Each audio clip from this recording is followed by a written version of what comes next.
बता पाए कि घोटाले की जड़ कैसे थी। ये घोटाला जिस तरीके से किया गया है वो कोई भी कर्मचारी अधिकारी के लिए संभव नहीं था, पहली बात। दूसरी बात, किसी के भी फर्जी साइन नहीं है, सबके ओरिजिनल साइन है। ट्रेजरी में भी ओरिजिनल साइन है। पूरा एक सिस्टम अडॉप्ट किया गया, जैसा नगर निगम में होता है कि ऑनलाइन फाइन एंट्री होती है, वो की गई। सेम सिस्टम डेवलप किया गया, सेम ऑपरेटिंग सिस्टम बनाया गया, उसके पासवर्ड बदले गए।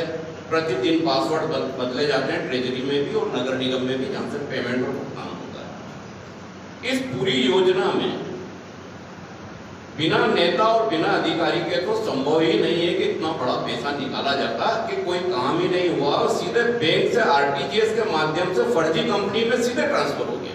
आप अकाउंट स्टेटमेंट देखेंगे तो उसमें लिखा रहेगा कि ये 3 करोड़ रुपए गए, फला कंपनी में आरटीजीएस नंबर आएगा, उस कंपनी का नाम पता कुछ भी नहीं है। अभी जो जांच हो रही है वो तो बहुत प्राइमरी है। ये तो उस विषय की जांच हो रही है जिनकी फाइलें बनी है, जिनकी फाइलें ही नहीं बनी है और सीधा पैसा निकाल लिया गया है, उसका तो लापता है, उसमें तो जांच ही शुरू नहीं हुई। सबसे पहले मैंने इसमें कहा था कि 150 करोड़ का घोटाला है, जब 28 करोड़ की रिपोर्ट दी थी।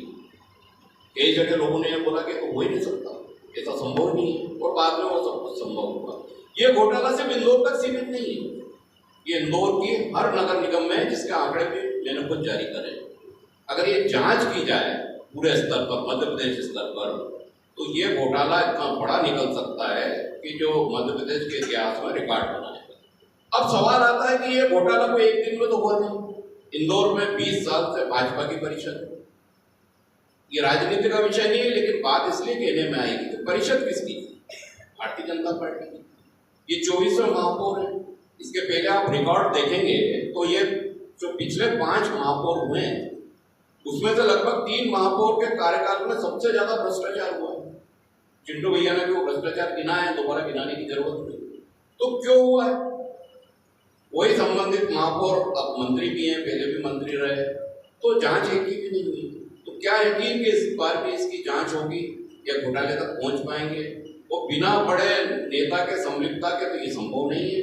वो हो सकता है कि इसमें पूर्व सरकार के जो मंत्री रहे हैं, जो मंत्री नहीं बनाए गए, उनको मंत्री नहीं बनाने की वजह क्या थी? उसके पीछे यही बहुत बड़ा मध्य प्रदेश में जो घोटाला है फर्जी पेमेंट का, वही वजह थी कि उनको बीजेपी के हाईकमान ने इस बार मंत्री नहीं बनाया, वो बिना मंत्री के हो रहेगा। ये भी जांच का विषय है।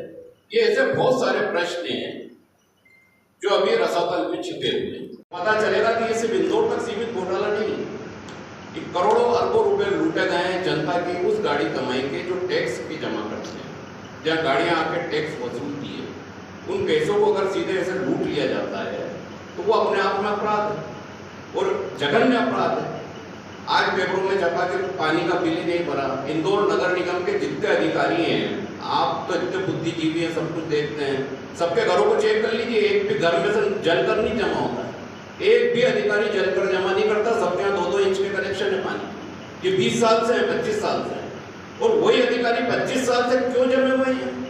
क्या यहाँ के जनप्रतिनिधि जिन्हें जनता चुनती है, उनने एक आवाज उठाई इस घोटाले के खिलाफ? नो के नो विधायक भाजपा के। एक ने भी बयान दिया, एक ने स्टेटमेंट जारी करा कि इस घोटाले के खिलाफ हम नगर निगम में खड़े होकर बात करेंगे। प्रदेश कांग्रेस के राष्ट्रीय सचिव, प्रदेश कांग्रेस के सचिव श्री राकेश सिंह यादव और पम्मी भाटिया जी, जो कि उस अभागे नगर निगम से अपना उचित जायज पेमेंट न मिलने के कारण आत्महत्या की थी, और गोपी कृष्ण ने उठकर एक पत्र लिखा जिसमें इन्होंने इस घोटाले को 1000 करोड़ से डिटेल्स भी दिए, जैसे घोटाला। साथ ही हमारे एक नब्ज पर आंख रखते हुए नगर निगम की गतिविधियों को लगातार देखते, परखते, समझते और उसका विश्लेषण करते रहते हैं श्री उत्तम राठौर जी नगर निगम पीठ को लगातार कवर करते रहे हैं। सुश्री नीता सिसोदिया जी, जिनकी खोज परख पत्रकारिता ने विगत अरसे में पोस्ट करते हैं, उसके आधार पर अपने बयान देते हैं। श्री अभिषेक चेंडके जी लगातार खोजपरक और तथ्यपरक पत्रकारिता करते हैं।